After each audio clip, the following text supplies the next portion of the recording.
With the Bills season now over, fans may be paying a bit more attention to the ongoing negotiations for a potential new stadium. Now, there are still a lot of unknowns as the team works with the state and Erie County to reach a deal. And one consideration that's been used in other cities involves using a stadium deal to provide greater benefits to the community. Reporter Jeff Kelly with our nonprofit partners at Investigative Post has the story for us tonight. The NBA's Los Angeles Clippers, the Buffalo Braves back in the day, are building a new $1.8 billion arena in Inglewood, California. A big chunk of that price tag, $100 million, isn't going towards new luxury boxes or tricked-out locker rooms or any of the other amenities coveted by pro sports teams. Instead, the money will fund affordable housing programs, college scholarships, a new community center and library. It'll help out renters and first-time homebuyers. It's all part of what's called a Community Benefits Agreement, or CBA, which the team's owners signed long before shovels broke ground. And here's the kicker.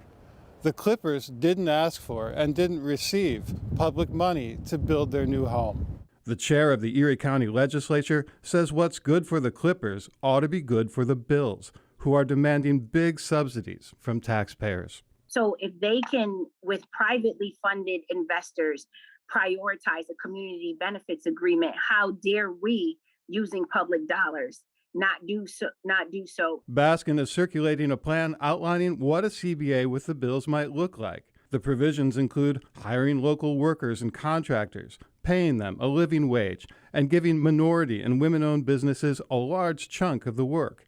Baskin wants a community suite to host low-income families and public transportation right to the stadium door. Right now, the nearest bus stop is 2 miles away from Highmark Stadium. Baskin also wants the Bills to commit $100 million to fund programs to benefit the county's neediest citizens, improving access to health care, for example, and fighting air pollution and lead poisoning. Baskin's allies include State Senator Sean Ryan and a number of community groups. They've researched other CBAs around the country. A new soccer stadium in Nashville comes with affordable housing and a child care center. The Pittsburgh Penguins chipped in $8.3 million for a new neighborhood grocery store.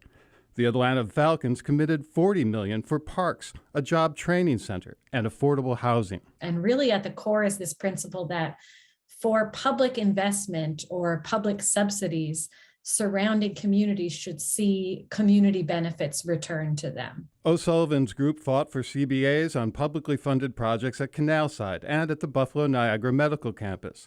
They didn't win legally binding agreements, but they're hoping this fight will go differently. I think we're really looking to our legislators to hold back that approval until they see more discussion of community benefits. A group that wants a new stadium built in the city thinks community benefits are key wherever it's located. We need to get every last bit that we can from this deal, and part of that is having a CBA. I just hope people don't lose their backbone on this. Soon, negotiators for the county, the state, and the Bills are expected to unveil their agreement for a new stadium and what it'll cost taxpayers. That plan will need approval from, first, the Erie County Legislature, then the state legislature. I'm talking to whoever will listen to me, because I believe that what we need is a coalition of people that get behind this concept and demand it. So that those negotiators in the room have a clear understanding that this is not a request of the people, but it is an absolute must-have in order for the stadium to come to fruition. For Channel 2 News, I'm Jeff Kelly with Investigative Post. Thank you, Jeff. And Investigative Post has even more in-depth reporting on this. It's up right now online with a 3-part story. To check it out, as well as a look at all the other work from our nonprofit partners, just head over to investigativepost.org.